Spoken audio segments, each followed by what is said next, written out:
Modern medicine जिस तरह से बीमारियों का इलाज कर रही है, वो किसी बहुत अच्छे निष्कर्ष पे नहीं निकल रहा है। हम अधिकांश देखते हैं कि जब भी हम किसी क्रोनिक बीमारी से किसी हॉस्पिटल में जाते हैं, किसी डॉक्टर के पास जाते हैं, हार्ट डिजीज, आर्थराइटिस, डायबिटीज लेके, तो वो हमें दुनिया भर की दवाइयाँ लिख देते हैं। बहुत अच्छे से हमें समझाते भी नहीं है कि तुम्हारी को जो बीमारी है, उसका कारण क्या है, किस कारण से तुम्हें ये बीमारी हुई है और क्या करना है तुम्हें बिसाइड्स दवाइयाँ जिससे तुम्हें मदद मिलेगी और फ्यूचर में तुम क्या एक्सपेक्ट कर सकते हो कि इसी रास्ते चलते रहे तो तुम्हारी बीमारियाँ कैसी होंगी और जो दवाइयाँ तुम ले रहे हो ये एग्जैक्टली कौन सी दवाई किस चीज के लिए है और इस दवाई का साइड इफेक्ट क्या है, कुछ भी नहीं बताते। बैठते हो, हाँ जी बताओ क्या तकलीफ है। आपने अपनी तकलीफ बतानी खत्म भी नहीं की, इतनी देर में तो आपका पर्चा लिखा जाता है और कह देते हैं ठीक है जी, अगली बार 1 हफ्ते बाद आना, 10 दिन बाद आना, और ऐसे करके निकाल देते हैं आपको। तो अधिकांश ये सब तो कुछ बताते नहीं है। अच्छा, अगर ऐसा हो भी गया कि कोई अच्छा डॉक्टर मिल गया और बातचीत की भी, लेकिन देखिए उनकी सोच क्या है। उनकी सोच यही है कि हर बीमारी का इलाज जो है या तो केमिकल वाली ये दवाइयां हैं, मेडिसिन हैं, या फिर सर्जरी है।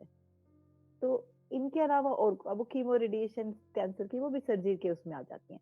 तो बेसिकली या तो इनको जहर दे के इस बीमारी के सिम्टम्स को दबा दो। जहर इसलिए क्योंकि हर केमिकल दवाई का कोई ना कोई साइड इफेक्ट जरूर होता है, जरूर होता है। तो या तो इनको ये सिम्टम को दबा दिया जाए, या फिर जब बहुत बात आगे बढ़ जाए तो इसको सर्जिकली काट छाट कर दी जाए। देखिए ऐसा करने में कोई हर्ज नहीं है जब हमें एक्यूट स्टेज में इलाज चाहिए हो, जैसे कि हार्ट अटैक हो गया, अब बिल्कुल जान पे बनाई है, तो स्टेंट एंजियोप्लास्टी करा लो, स्टेंट डलवा लो, यहाँ तक बाईपास भी करा लो। तो क्या है, आपके टेम्परेरी रिलीफ मिल जाता है, कुछ समय के लिए हमारी सहूलियत हो जाती है हमारी सेहत को। लेकिन लेकिन प्रॉब्लम कहाँ आती है, अगर हम उन चीजों को चेंज नहीं करते जिन कारणों से हमें बीमारी हुई है, तो वो बीमारी तो बढ़ती ही जाएगी ना। प्रॉब्लम यहाँ आती है। तो इस चीज का इलाज अच्छे से होना चाहिए, लेकिन मेडिसिन का ध्यान इस तरफ है ही नहीं। क्यों? क्योंकि लाइफस्टाइल चेंज करने से किसी भी बड़े फार्मास्यूटिकल कंपनी को, किसी बड़े हॉस्पिटल की चेन को, किसी इंश्योरेंस कंपनी को कोई फायदा नहीं होता है। ये प्रॉब्लम है। तो जहां मेडिसिन भी अनफॉर्चुनेटली, डॉक्टर्स की इंटेंशन बहुत अच्छी है। मैं ऐसे किसी डॉक्टर को नहीं जानती जो लोगों को हार्म करने के लिए बैठे हुए, किसी को नहीं जानती। सब सोच रहे हैं कि हम अच्छा काम कर रहे हैं और भलाई कर रहे हैं लोगों की। लेकिन प्रॉब्लम ये है कि इसके जो पीछे के जो प्लेयर्स हैं, उनके जो इन्वेस्टेड इंटरेस्ट है, वो बहुत प्रॉब्लम क्रिएट करते हैं। तो पूरी फार्मा ड्रग इंडस्ट्री, हॉस्पिटल की चेन्स और ये हेल्थ इंश्योरेंस का ये जो कमर्शियल कैपिटलाइजेशन है, इसके चलते ऐसी ऐसी चीजें निकल के नहीं आती। तो ऐसा नहीं है कि हमारे पास सॉलिड रिसर्च नहीं है कि बीमारियां क्यों होती हैं, लेकिन उनके बारे में बात करने वाले लोग कम हैं, प्लेटफॉर्म कम है।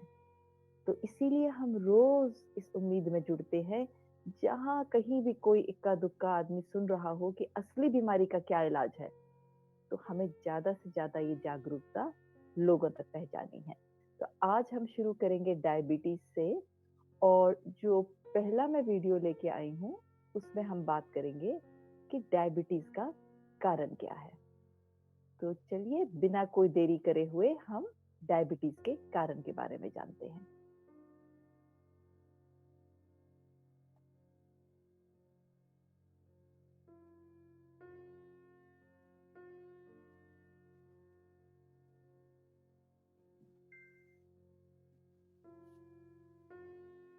After about age 20, we may have all of the insulin producing beta cells we're ever going to have in our pancreas. And so if we lose them, we may lose them for good.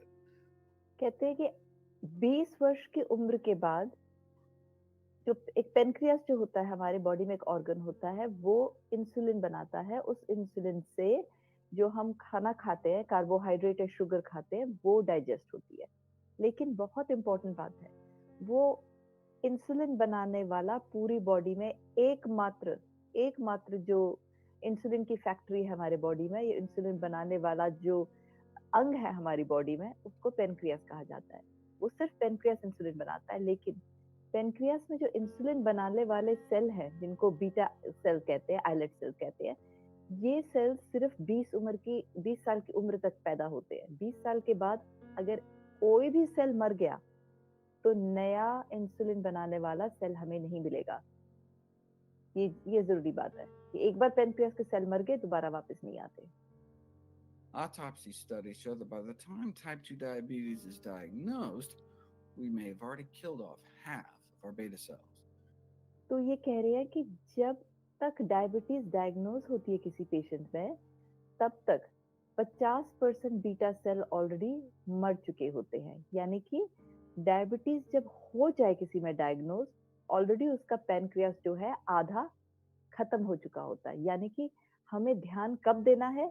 अच्छा तो हो, जो हम अभी बात कर रहे हैं, ध्यान अब देना शुरू करें कि इन बीटा सेल्स को भाई बचाना कैसे है, ताकि ये मरे ही नहीं, ताकि हमारे 90-100 साल, और उम्मीद करती हूँ उससे भी ज्यादा उम्र तक, हमारे बीटा सेल ऐसे ही काम करते रहे। तो उसे कैसे बचाना है, आज हम ये जानेंगे। क्योंकि एक बार ये मर गए, फिर ये वापस नहीं आते।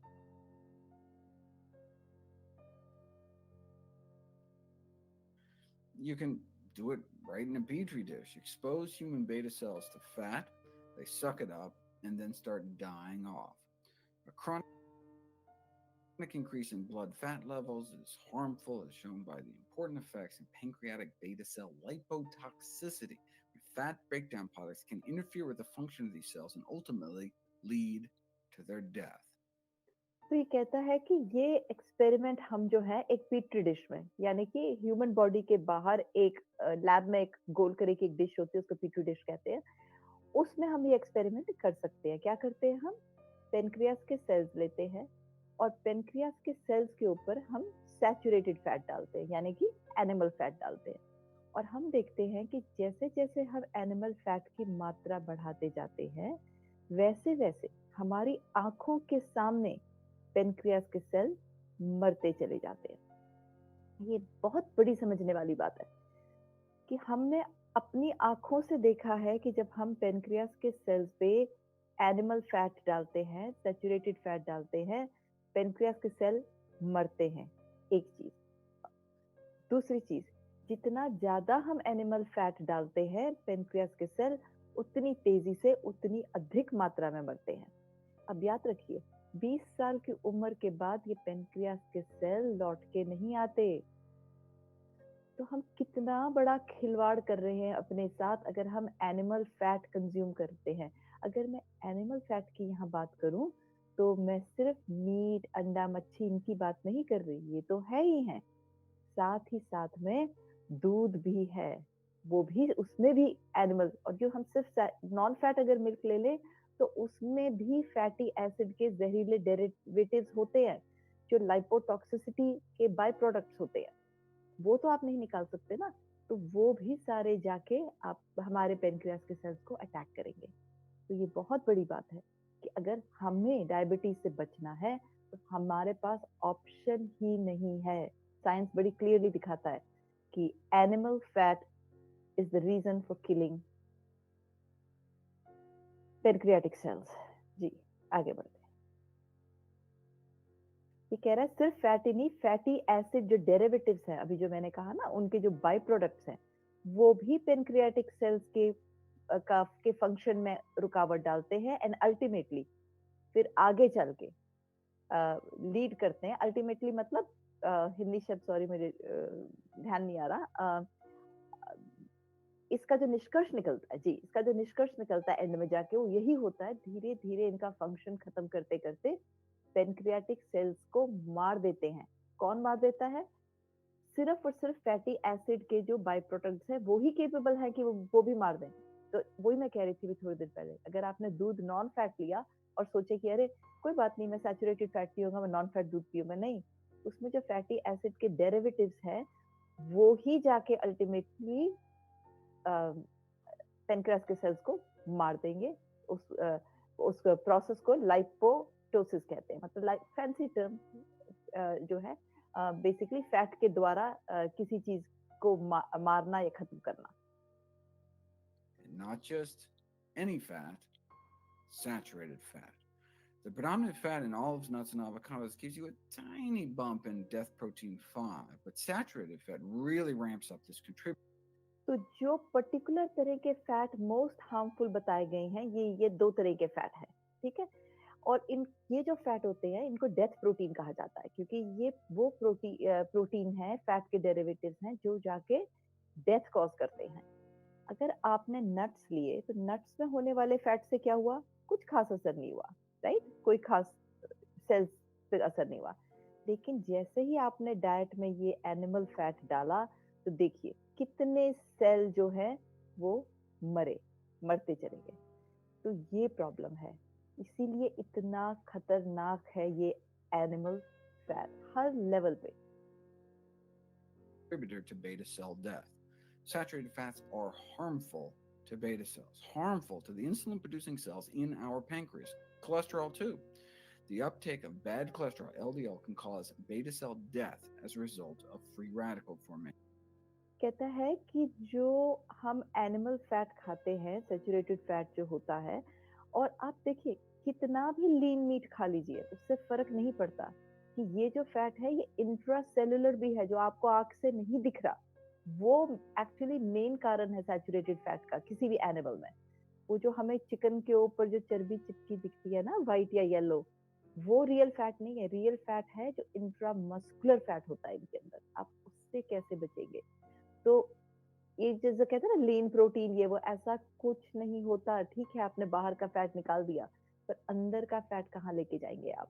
और वो करता क्या है, सिर्फ और सिर्फ जो सैचुरेटेड फैट होता है वो ही बीटा सेल्स को नहीं मारता। जो खराब वाला कोलेस्ट्रॉल होता है, एलडीएल, एलडीएल को आप कैसे याद रखिए कि ये एलडीएल हार्मफुल होता है, क्योंकि देखिए एचडीएल भी होता है ना। एलडीएल मतलब नीचा, तो जिसके नीच कर्म होंगे, जो खराब काम करेगा, लोअर जिसकी सोच होगी, वो आपको हार्म करेगा, तो एलडीएल। एचडीएल जिसके उच्च विचार होंगे, हाई हाई थिंकिंग। तो मैं इसको ऐसे हम लोग याद करते थे मेडिकल स्कूल में। ये एक छोटी सी ट्रिक बताती हूँ, ये आप दिमाग की सोच से जोड़ के देखिए, एल लोअर, तो जो लोग गलत सोचते हैं, लोअर सोचते हैं, वो हार्म करेंगे। जो हाई थिंकिंग होगी वो अपने लिए भी भला करेगा और समाज के लिए भी भला करेगा। तो एचडीएल अच्छा वाला वो है कोलेस्ट्रॉल है जो आपको हेल्प करेगा। क्योंकि जब आप पूरी लिपिड प्रोफाइल देखेंगे, अगर आपके पास वो मेडिकल ट्रेनिंग नहीं है, तो it's very easy to get confuse. ये एक कोलेस्ट्रॉल अच्छा है, एक कोलेस्ट्रॉल बुरा है, कौन सा अच्छा है कौन सा बुरा है, और अपनी रिपोर्ट में देख के शायद कंफ्यूजन हो जाएगी आपको। तो चलिए आगे चलते हैं। तो जो एलडीएल होता है, ये जो खराब वाला कोलेस्ट्रॉल होता है, ये भी बीटा सेल को मारता है। तो दो चीजें, एक तो कोलेस्ट्रॉल मारता है, एक तो सैचुरेटेड फैट मारता है।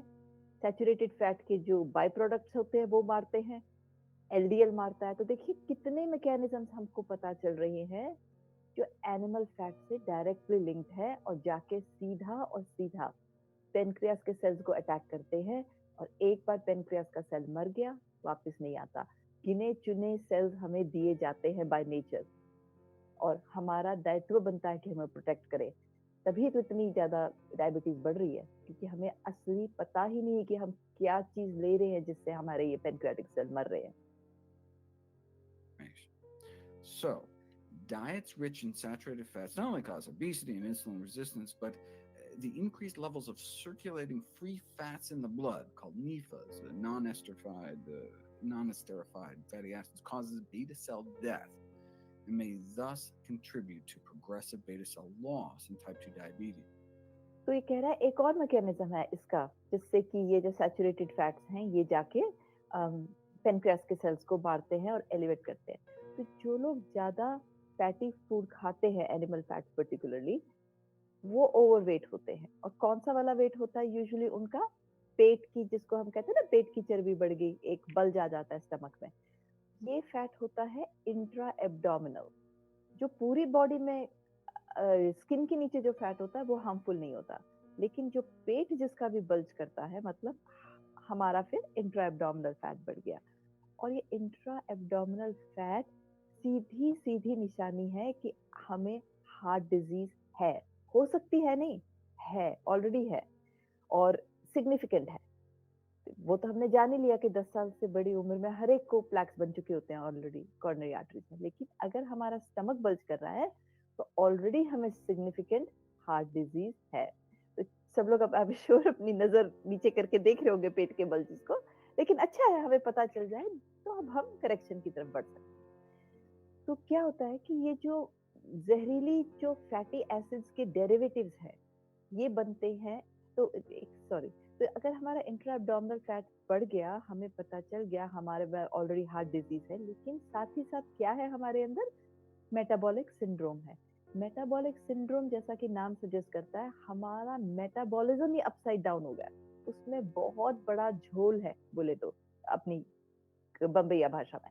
तो उस झोल क्या है कि कोई भी जो मेटाबॉलिज्म यानी कि जो हमारी बॉडी में जो आपस का तालमेल है, डाइजेशन का, एनर्जी प्रोडक्शन का, हार्मोन का, वो सारा जो है वो इम्बैलेंस हो गया, अपना बैलेंस खो चुका है।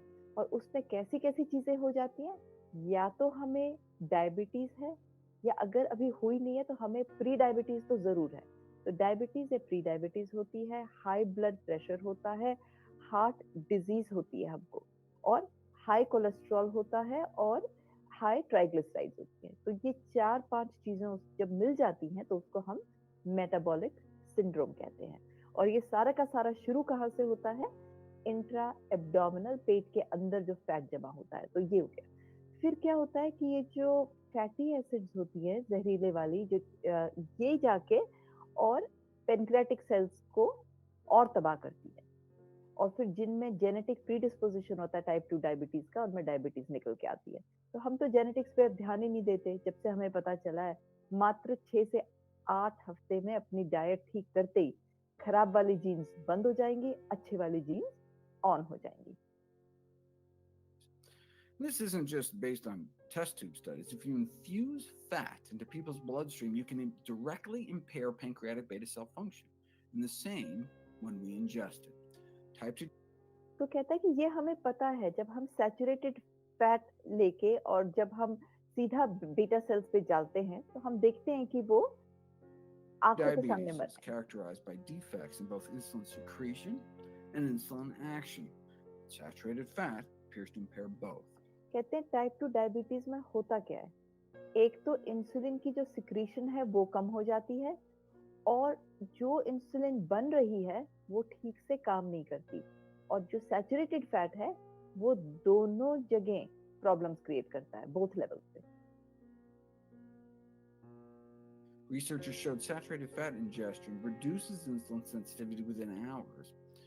But these were non diabetic, so their pancreas should have been able to boost insulin secretion to match, but insulin secretion failed to compensate for insulin resistance in subjects who ingested the saturated fat.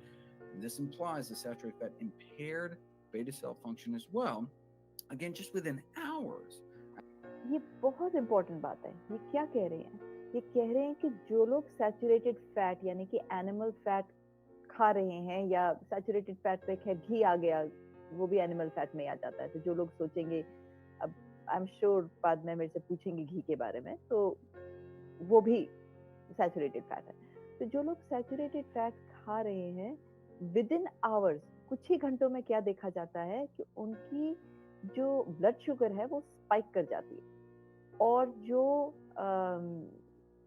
उनकी insulin production है वो भी कम हो जाती है, और insulin को जिस तरह से काम करना चाहिए, बीटा फंक्शन की जो इंसुलिन को जिस तरह से काम करना चाहिए वो भी कम हो जाता है, और बीटा फंक्शन जो इंसुलिन प्रोड्यूस करते हैं वो भी स्लगिश हो जाते हैं। वो इंसुलिन ठीक से नहीं प्रोड्यूस कर रहे, और जो इंसुलिन प्रोड्यूस हो रही है वो भी अपना काम ठीक से नहीं कर पा रही, और ये काम सिर्फ और सिर्फ मात्र कुछ घंटे में होता है। ये नहीं कि हम पूरी जिंदगी फैट खाते रहे और हमारे को कब जाके डायबिटीज होगी। एवरी सिप और बाइट ऑफ समथिंग कंटेनिंग जिसके अंदर सैचुरेटेड फैट रहेगा वो हमारी ब्लड शुगर्स को इफेक्ट करता है, और हमें प्री डायबिटीज और डायबिटीज की तरफ धकेलता है। after going into our mouth. So, increased consumption of saturated fats has a powerful short and long term effect on insulin action, contributing to the dysfunction and death of pancreatic beta cells in diabetes. And saturated fat isn't just toxic to the pancreas, the fats found predominantly in meat and dairy, chicken and cheese, the two main sources of the American diet, are almost universally toxic. Whereas the fats ये कह रहा है कि जो fat दूध में, अंडे में और एनिमल प्रोटीन में जो फैट होता है, सैचुरेटेड फैट, वो सिर्फ पेनक्रियास के सेल्स के लिए जहर का काम नहीं करता, उनके लिए सिर्फ टॉक्सिक नहीं है, वो यूनिवर्सली जो भी सेल कल्चर पे ये फैट डाल के देखा गया, हमने पाया कि उसी सेल कल्चर को इस फैट ने मार दिया। आप सोच के देखिए, तो ये फैट जो है बॉडी में सिर्फ और सिर्फ पेनक्रियास को या बोलें तो पेनक्रियास के सेल्स को ही इफेक्ट नहीं कर रहा, ये बॉडी के हर सेल के लिए जहर है। ये बड़ी बड़ी बात है। जबकि जो मोनोसैचुरेटेड फैट है, जो कि मेनली प्लांट से आता है, वो नॉन टॉक्सिक था। या तो वो नॉन टॉक्सिक था या वो साइटोप्रोटेक्टिव था। साइटो मतलब सेल को बचा रहा था। कितनी बड़ी बात है। जानवरों से आने वाला फैट बॉडी के हर सेल को हार्म कर रहा है और मार रहा है, उसमें टॉक्सिसिटी क्रिएट कर रहा है, टॉक्सिन का काम कर रहा है। लेकिन प्लांट से आने वाला जो फैट है वो नॉन टॉक्सिक है और वो साइटोप्रोटेक्टिव है। found in olive nuts and avocados. Sorry, plant से आने वाला भी कौन सा फैट? मोनो अनसैचुरेटेड, क्योंकि प्लांट से भी तो आप डालडा बना सकते हैं ना, उसकी बात नहीं कर रही मैं। मोनो अनसैचुरेटेड फैटी एसिड यानी कि जो तेल होता है, पर तेल भी ज्यादा मात्रा में नहीं लेना चाहिए, वो मैं बाद में बताऊंगी। What he is really talking about is जो फैट नेचर ने बनाया है, जो नेचुरली नट्स में प्रेजेंट होता है, उसको तेल बना के मत निकालिए। अगर फैट है, जैसे कि अखरोट में जो फैट है, अब वो मोनो अनसैचुरेटेड फैट है, उसको अखरोट की फॉर्म में खाइए। ये नहीं कि अखरोट का तेल लेके आगे और एक कच्ची भर के डाला और उसके अंदर फिर हमने दाल तड़क ली, वो नहीं। मोस्ट नेचुरल स्टेट में खाइए जो है। Are not. Saturated fat has been found to be particularly toxic to liver cells in the formation of fatty liver disease. You expose human liver cells to plant fat and nothing happens. Expose liver cells to animal fat and a third of them die. देखिए कितनी बड़ी बात है। तो कहता है कि ये सिर्फ जो एनिमल फैट होता है, ये पेनक्रियास के ऊपर जहर का काम करके इंसुलिन के सेल्स को नहीं मारता, ये बॉडी में हर सेल को मारता है। जैसे कि लिवर में जब ये सैचुरेटेड फैट जाते हैं तो वहाँ का जो पूरा मेटाबॉलिज्म होता है उसको तहस नहस कर देते हैं और जहरीले तरह के फैट और उसके डेरिवेटिव्स बनने लगते हैं। और वो क्या करते हैं, वो लिवर के सेल्स को मारने लगते हैं। तो ये देखिए, ये ग्राफ देखिए, कंट्रोल यानी कि उसमें उन्होंने कोई फैट नहीं दिया, कोई प्लांट फैट नहीं दिया, कोई एनिमल फैट नहीं दिया, और क्या हुआ? कुछ नहीं हुआ। जो फैट जो लिवर के सेल्स थे वो ठीक रहे। लेकिन अब हमने क्या किया, हमने एनिमल फैट डाला, तो प्लांट फैट डाला, तो ये देखिए सेम का सेम रहा, कुछ फर्क नहीं पड़ा। पर जैसे ही हमने एनिमल फैट डाला तो ये मरने लगे, ये सेल मरने लगे, और थोड़े नहीं मरे, कितने बार कितना ऊंचा हो गया।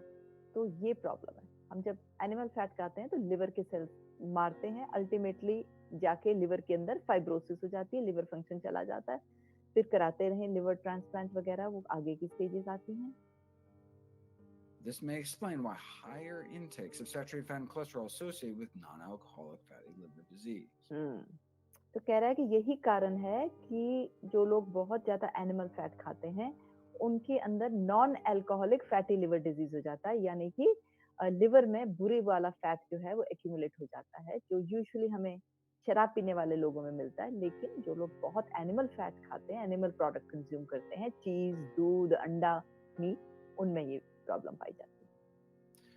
By cutting down on saturated fat consumption, we may be able to help interrupt this process. Decreasing saturated fat intake may help bring down the need for all that excess insulin. So either being fat or eating saturated fat can both cause that excess insulin in the blood. the effect of reducing dietary saturated fat intake on insulin levels is substantial, regardless of how much belly fat we have. And this वो कहता है कि अगर हम सिर्फ अपना मोटापा कम कर दें या एनिमल फैट खाना बंद कर दें तो इंसुलिन के ऊपर बहुत ज़्यादा फ़र्क पड़ता है। तो कहते हैं कि अगर हम सिर्फ 20% से 5% कर दें अगर हमारा सैचुरेटेड फैट लेना, तो हमारी जो इंसुलिन है फास्टिंग इंसुलिन 26% से 32% तक हो जाती है। तो हमें उसका not हेल्प मिलती है। just that by eating fat, we may be more likely to store it as fat. Saturated fats, independently of any role they have of making us fat, may contribute to the development of insulin resistance and all its clinical consequences. After controlling for weight and alcohol and smoking and exercise and family history, diabetes incidence was significantly associated with a proportion of saturated fat in our blood. So, what causes diabetes? The consumption of too many calories rich in saturated fats. तो जो consensus है medical literature का वो ये कहता है कि diabetes किस चीज से कॉज होती है, वो होती है सैचुरेटेड एनिमल फैट से। लेकिन क्या आज तक किसी भी डॉक्टर ने, मुझे तो नहीं पता, अमेरिका में भी नहीं बताते हैं, और आप बताइएगा मुझे कमेंट सेक्शन में कि इंडिया में जब आप डायबिटीज की प्रॉब्लम लेके जाते हैं तो क्या कोई भी डॉक्टर ये कहता है कि आप दूध बंद कर दीजिए, अंडा मत खाइए, ये सैचुरेटेड फैट है जिसके कारण आपको डायबिटीज हुई है? बिल्कुल नहीं। ज्यादा से ज्यादा वो लोग क्या कहते हैं, चीनी मत खाइए, या उतना भी नहीं कहते, थोड़ा कम कर दीजिए, ध्यान दीजिए, एक्सरसाइज कीजिए, सब कहते हैं। लेकिन प्रॉब्लम कुछ और है। तो यही तो प्रॉब्लम है ना, जो रियल कॉज है डिजीज का वो हम जानते ही नहीं, तो उसके बारे में बात करना और ट्रीटमेंट करना तो दूर की बात है। Now, just like everyone who smokes doesn't develop lung cancer, everyone that eats a lot of saturated fat doesn't develop diabetes. There's a genetic component.